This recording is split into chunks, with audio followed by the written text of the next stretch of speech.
Greetings. My name is Mark Gura. In producing the book Creative SEL, using hands-on projects to boost social-emotional learning, my co-author Michelle Haken and I reached out and gathered the contributions of instructional activities from colleague educators.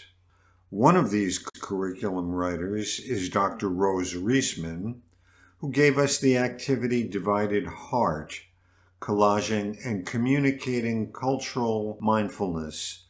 What follows here is an insightful, spirited interview with her. And how are you today, Dr. Rose?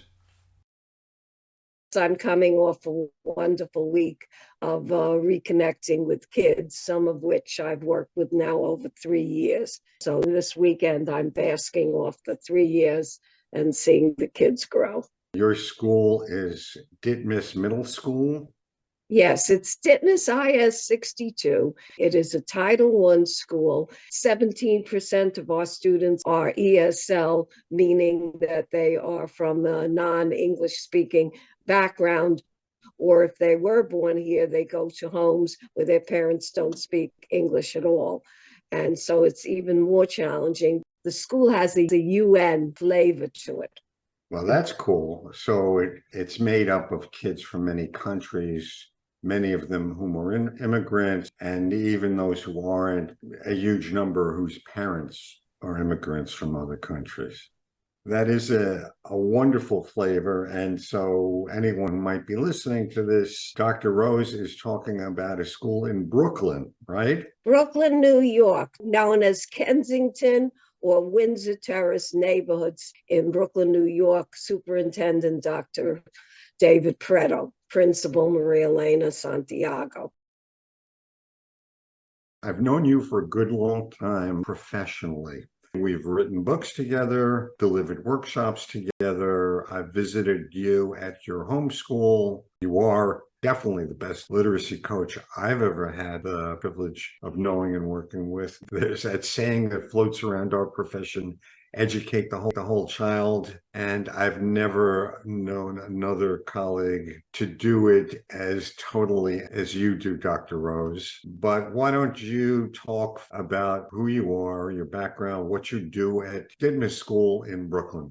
I'm the child of a teacher also from Brooklyn. I became a teacher. I had a passion for enabling others to express themselves, and I got a joy from it. So I went through the public school system. I've taught every grade level. I have permanent licenses in ELA. I also pursued a doctoral degree. I've worked in various schools in various capacities. I've been a classroom teacher educator, which I'm proudest of.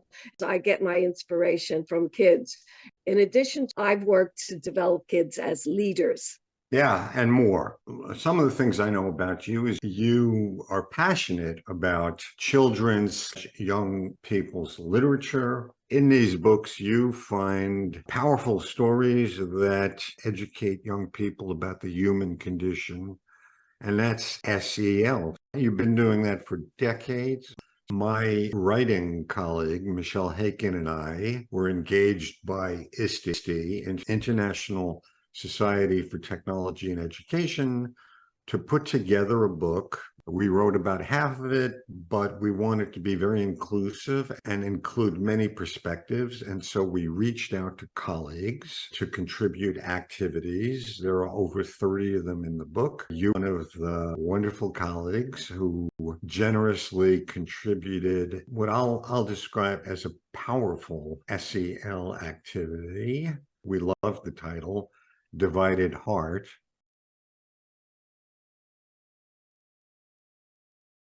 Why don't you describe Divided Heart a little bit? What is this project? What's its purpose? What do you have the students do? All right. So the purpose of the project, and I'm glad you mentioned social and emotional literature. Literature is an author's expression, reflection, and writing about life. This project, Divided Heart, is about who the student is. This reflects not only Brooklyn, it reflects a New York City, certainly demographic, and increasingly a demographic in our country.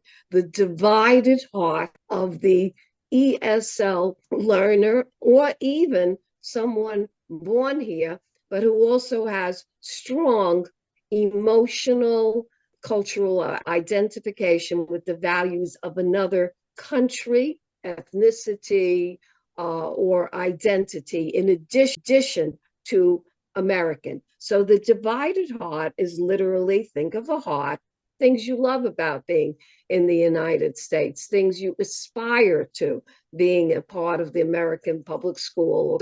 And the other division is things that you either miss personally, or aspects of your culture, ethnicity, and nationality, which are not taught or emphasized or allowed to be expressed here in the nature of your regular social studies, mathematics, English language arts learning. Divided Heart Project was designed to give students in an ELA or social studies, and it's in a middle school, elementary, and it can also be done on high school, to give them a chance to work from art first, collaging, writing, and affirming what they like, what they love, what they aspire to in United States culture, including what they identify, yearn for, what is inside them as a descendant or somebody who's born in another country or another culture. When I saw what you submitted and knowing background in this middle school that's highly populated by immigrants, I realized that's perfect. Yes, those kids have an emotional, cultural experience and investment in two worlds, and they should integrate this within themselves. They should get to know and respect and celebrate and understand both sides of their heart. But beyond that, we are a nation of immigrants. And so it's not hard to imagine that this project is perfect for everybody who's a student here, because either we can trace back the immigrant experience in our own lives, or if it goes back beyond a couple of generations, that of our neighbors. This is part of the fabric of American life, and Divided Heart explores the emotional side of that fabric. May I also interject that some listeners here might say, okay, that's fine if I have that type of school, but you know what? My school only has one group of persons and they're all born in the USA. And in fact, they're probably born in my area. And what I would say for that is that Divided Heart could also be, you were born in Chicago and you moved somewhere in Florida. You were born in San Diego and you lived in a certain area and you move on up or move to another area. So you have a division. Many of us without the culture thing also have a divided heart about, like, I'm from Brooklyn. I'm the child of a lower middle class, I would say, etc. Yeah, I think it's not hard to conceive that we all have a divided background, a divided experience, a divided culture. So thanks for the activity. It looks wonderful in the book, but I can be a hard nose, so I've got to come around and ask, so how did it work? Did the kids get it? Did they learn? Did they pick up on the goal? And you know what I'm asking.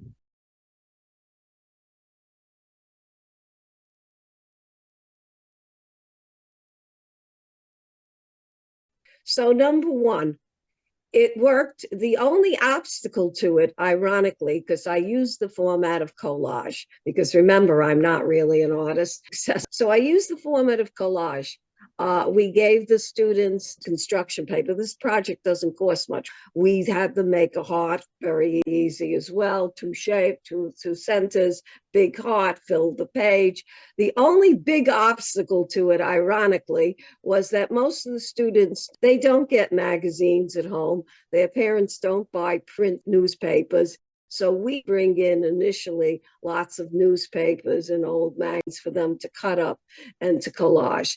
They loved it. And the reason it worked, which is it's important for that this project be replicable and scalable in other classrooms. The reason it works is because everybody can go through and can think about, make a list first, just a list, not sentences, of things they love, like, are afraid of, and then things they miss or wonderful things about their culture. Then everybody can cut out things or bring things home that represent that, or cut them out from a newsletter. Everybody can do that. And everybody can grab the glue stick or Scotch tape and tape it. So this is something everyone, whether they're on grade level in English or whether they're an entering student who doesn't know any English, everyone can do it. Second step is, now that I did it, what the heck did I do? Well, on the left side, Stop you for just people can visualize this. So what the student has in front of them at this point is a paper, not huge, but not tiny. There's an outline. 11 by 18. Well, but it could be another size. So there's an outline of a heart, and it's literally divided somehow. And now that they've reflected on their experience and their background and their attachments and yearnings or whatever, they've located images from old magazines or newspapers or gum wrappers or whatever. So now they're organizing them on either side of the heart, and they're about to affix them with glue stick or something like that. Did I get that right? Yes. And that's something that, whether you speak English or not, this is a task. It's accessible to everybody. They can succeed. And if they have a wonderful visual sense, they're going to succeed gorgeously. Yeah, I'm just going to assume that the kids, for the most part, really enjoyed. I was an art teacher for many years, and collage is a fun activity.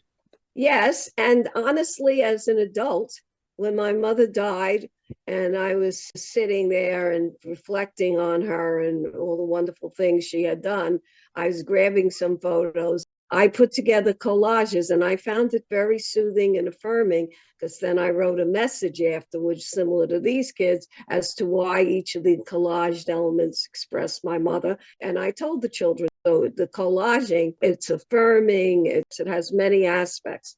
So the kids have created their collage, and what comes after that? Because that's important.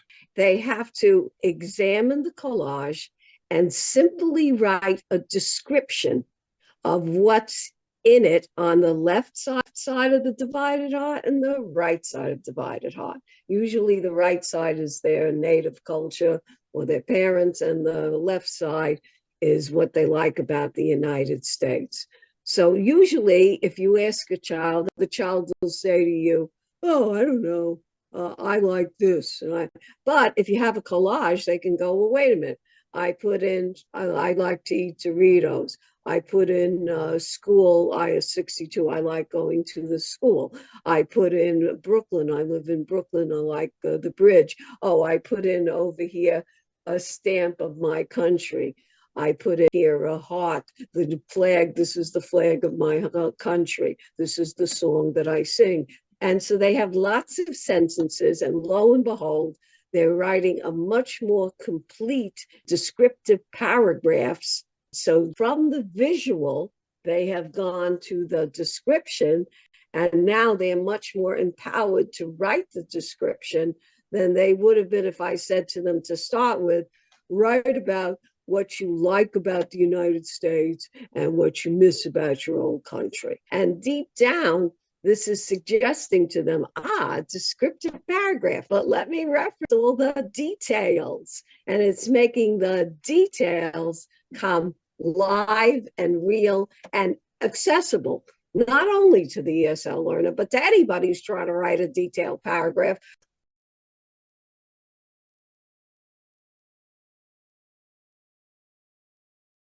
I just got an aha. I know you to be an inspiring literacy coach, but now I see that you're actually, Rose, a sneaky literacy coach. because what you've done here is you've used a wonderful art project as pre-writing in the writing process.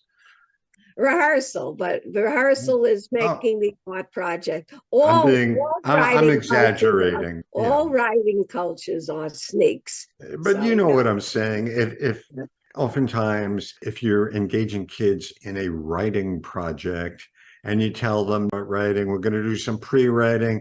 I want you to brainstorm first, and I want you to outline. You'll get some resistance because that's not juicy and delicious.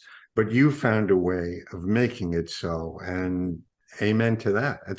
It's a great And Mark, I also want to state something else. English teachers in my school within the last 2 years, the children were in their apartments. Now, this may not be for most countries, but during that lockdown and pandemic with the remote, the children didn't have the activity socially. We're talking about social, emotional, of just sitting there at their tables with friends, and the kids sometimes help each other, putting together these things and just working calmly and socially. That was a very important aspect of this. But the socialization also of working collaboratively in a sort of arts collective was a very important element of this. It sounds actually the all of these kids sharing their personal experience in a social collective setting and producing attractive, interesting artwork. Great stuff. You know, with my background as an art teacher, the word that comes up for me in looking at this as an art project is illustration. Illustration is a way of communicating ideas and emotions that can surpass words or enhance just words. And that's very much what this is. It A involves picture is writing. worth 1,000 words. That Yeah, adage, yeah, which is somewhat true. yeah. So someone thought of this before. Good point, Rose. So I've known you for many years, and I've known you to be the lady with the books who comes up with wonderful books to read to kids or with kids or have them read on their own and then discuss with you and their peers. I know you as someone who's known many authors of young people's books and who on occasion has brought them into school. I know you as someone who's a bit of a social studies teacher. I'm a Uh, licensed social studies teacher. well, yes, and that just legitimizes what you actually often do, which is get kids conscious about social phenomenon, situation, trends, and things, and have them reflect and learn about that. And yeah, all of this, and you've found ways to simply use technology to enhance all of this. I've loved all of that, but I never knew you to be an art teacher. So tell me, do you have a little bit of imposter syndrome going on now that you've not only done this successfully in the classroom, but it's been published? You know, in our discussions as friends and colleagues, I am well aware that I am not an artist. I don't pretend I'm a lot of things. So I don't need to pretend to be what I'm not, but I am an arts appreciator. I am a museum goer. Kids do like art, and they do like comics and graphic arts. And so I can tell them to do an image or to make an alternative cover. A lot of the things that both you and I do intuitively, it's been legitimized to be called visual literacy now. You know, I'm aware of your body of activity and body of work over many years. I've seen you utilize other kinds of art. You mentioned storyboarding. You just mentioned map making. Illustrated maps are wonderful. And Google Earth has made it even more wonderful because when you show the children their neighborhood in Google Earth, it really immediately concretizes what you want. And they've never looked at their neighborhood, True. ironically. But that's another activity for another discussion. You're not an artist and you're not an art teacher per se, but you've found your way to easy to do art activities. And honestly, I have 2 degrees. My undergraduate degree was in art education. My first master's was in art education. I don't know that my collage activities were much better than yours. Yeah, I can think of a few ways to be a little more sophisticated, but the core of it, you nailed it, and which is great because we want more teachers to do this. One of the things you do as well, I mean, you're interested in technology, but you're also not a technologist, but you wisely partner with other teachers within the school who have strengths that you may not have. What you contribute to their experience is this deep expertise in instruction. And one of these teachers is Mr. Caradeo, correct? And one of the things you do with him, and I think he does on his own, is have kids produce videos, which is another art form. So maybe you talk about that just for a little bit, because I think it's wonderful too. And again, without deep technical expertise, you've managed to make this work.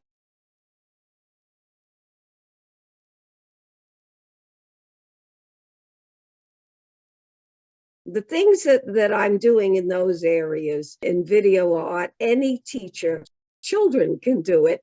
Okay, so one of the things that we have been doing, both he and I, and that was also in your book, is called Digital Soapbox. So this sounds like very elaborate. In the early 1900s, people used to stand up in a marketplace on a soapbox, which was used to deliver stuff to that market and say their opinion on things going on in the neighborhood or town that upset them or that they were pleased with. So a digital soapbox is the students select an issue, a topic, or a focus that concerns them, explains why within under 90 seconds, and then researches it and gives 1 or 2 details supporting their position or their interest, and ends with a convincing, I would suggest that you look into this further and you think about this in your own life.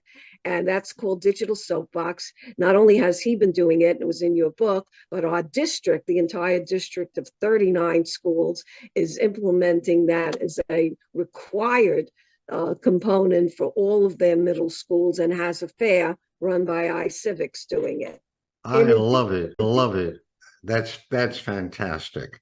That really is a success story. And a couple of things on my mind as we begin to wrap this up. So one, I think I shared with you that recently I rediscovered for myself Sir Ken Robinson's Escape Education's Death Valley. And he describes how in many areas of the country, this is 10 years old, but it's even more true today. He describes how in many areas of the country, the dropout rate is over 60%. And he explains that is because it's a very dry experience we give kids in school. And so what he's advocating for is less of what he calls jokingly low-level secretarial work and giving kids a personalized opportunity to find a bit of passion and to be creative. And of course, we love that. But many teachers in many schools listening to this video would think, yeah, but how do you do that? And so what we've been talking about is how any teacher can do that. And so I mentioned I have 2 degrees in art education. I was a visual arts teacher, middle school level in New York City for 18 years before I moved on to other things, the Central Department of Education in New York City. I can say this, that I was an officially designated art teacher, officially assigned at a time when there were such things in the schools, and there still was precious little art education in the typical school. I mean, I'd be in a school of 800 kids, there'd be 2 art teachers. My schedule was jam-packed. I'd have different groups, 11 different groups. I'd see them once or twice a week. Maybe they got it in the 7th grade or the 8th grade. You know, they got very little art, even when art education was a going thing. And so when people tell me, oh, we should get back to the way it was, I have to point out to them, it was never all that great. And now there's far less. And some of my fellow art teachers may find this to be heresy, but I'm more interested at this point in what you're up to, which is the rank and file literacy teacher, generalist teacher, math, science as well, pulling art into the teaching of those subjects. I know you don't see as much of it as you'd like to, but I'll invite you to comment on that briefly if you want. Yes, the other teachers I'm working with, Mr. Downs, who's a social studies professional, he does have a component of his intensive document-based social studies teaching where the student has to create a visual. So we had a visual of the railroads, the beginnings of railroads, created together by a group of students who actually created a model. Ms. Xavier, my other colleague, is also very strict-laced and very much a conservative teacher who follows the curricula, but her concept is the students have to have a chance to make it come alive. Things have settings. So she does Red Grooms installations, which I mentioned, which all it is a board on the floor, and you get the milk cartons, and the kids create neighborhoods. Many of our books, or literacy books, are focused around neighborhoods or settings. I do Cornell boxes, also sounds pretentious. What it is a shoe box, or any box that you get now from UPS, and you clean it out, you put paper in it, and the kids create a scene, a 3D scene. Maybe it's not the most sophisticated like Joseph Cornell. Well, Red Grooms wasn't all that sophisticated either. Well, He was having fun with this. That's correct. So it's a wonderful way. So thinking back to Sir Ken's video, How to Escape Education's Death Valley, he talks about a year when there was rain in Death Valley and it bloomed. I wonder what school would be like if the sort of things we were talking about were much more common, where many more teachers brought the arts. Say, I'm a fan of visual art, that's my field, and I find it, from my perspective, the easiest thing to integrate. But what would it be like if school was full of this? I think we would engage a far larger percentage of learners.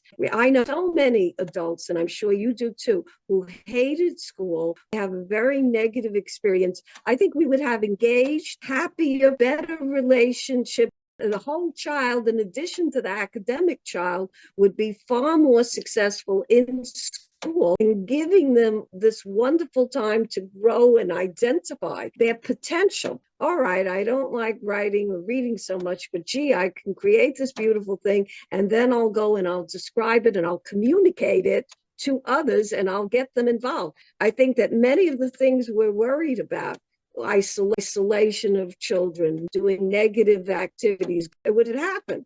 And it's very easy.